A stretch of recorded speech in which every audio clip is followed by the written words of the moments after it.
Ésaïe, chapitre 36. La 14e année du roi Ézéchias, Sanchérib, roi d'Assyrie, monta contre toutes les villes fortes de Juda et s'en empara. Et le roi d'Assyrie envoya de Lachis à Jérusalem, vers le roi Ézéchias, Rabshaké avec une puissante armée. Rabshaké s'arrêta à l'aqueduc de l'étang supérieur, sur le chemin du champ du Foulon. Alors Éliakim, fils de Hilkija, chef de la maison du roi, se rendit auprès de lui, avec Shebna, le secrétaire, et Joach, fils d'Asaph, l'archiviste. Rabshaké leur dit : « Dites à Ézéchias, ainsi parle le grand roi, le roi d'Assyrie. Quelle est cette confiance sur laquelle tu t'appuies ? Je te le dis, ce ne sont que des paroles en l'air. Il faut pour la guerre de la prudence et de la force.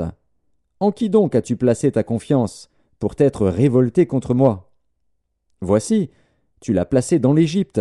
Tu as pris pour soutien ce roseau cassé qui pénètre et perce la main de quiconque s'appuie dessus.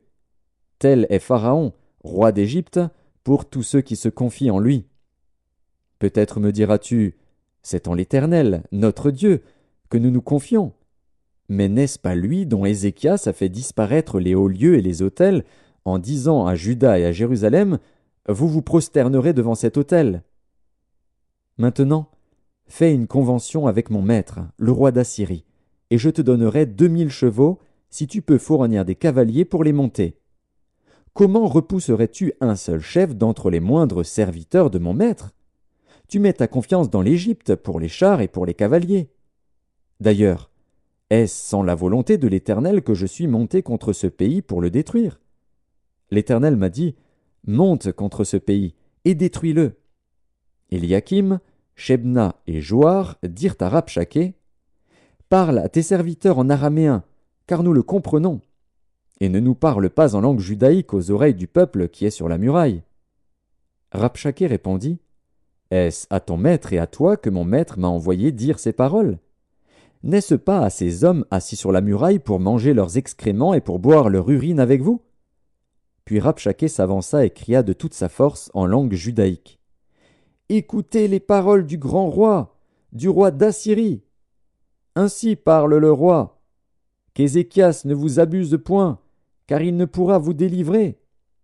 Qu'Ézéchias ne vous amène point à vous confier en l'Éternel, en disant « L'Éternel nous délivrera, cette ville ne sera pas livrée entre les mains du roi d'Assyrie. » N'écoutez point Ézéchias, car ainsi parle le roi d'Assyrie, faites la paix avec moi, rendez-vous à moi, et chacun de vous mangera de sa vigne et de son figuier, et chacun boira de l'eau de sa citerne, jusqu'à ce que je vienne et que je vous emmène dans un pays comme le vôtre, dans un pays de blé et de vin, un pays de pain et de vigne.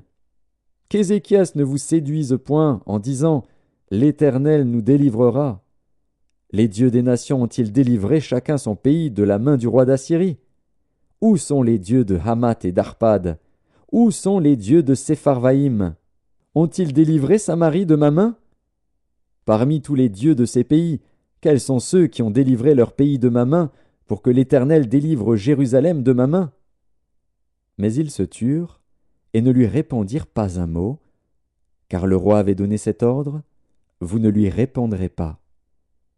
Et Éliakim, fils de Hilkija, chef de la maison du roi, Shebna, le secrétaire, et Joar, fils d'Asaph, l'archiviste, vinrent auprès d'Ézéchias, les vêtements déchirés, et lui rapportèrent les paroles de Rabshaké.